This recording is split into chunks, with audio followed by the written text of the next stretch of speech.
In this video, we're going to show you how to remove the door mount on your dishwasher. So the first thing we're going to do is close that door tight and let it latch so that when we undo this, the door is not going to fall down. So we're just going to take hold of the spring and then just take our cable and work it around the pulley. And now we can unhook that off of the hook and just lay it down.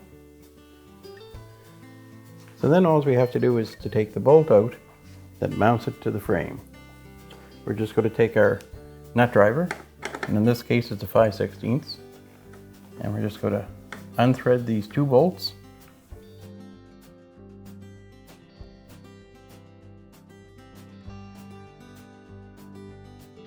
And then the door mount will rotate and pull out. And you can see it has a little elongated finger where it locks in. So if this has been on the machine for quite a while, it may be a little bit stuck and you may need the help of a little screwdriver just to pry it off. But it just will come right off with those two screws removed. And that's how easy it is to remove your door mount.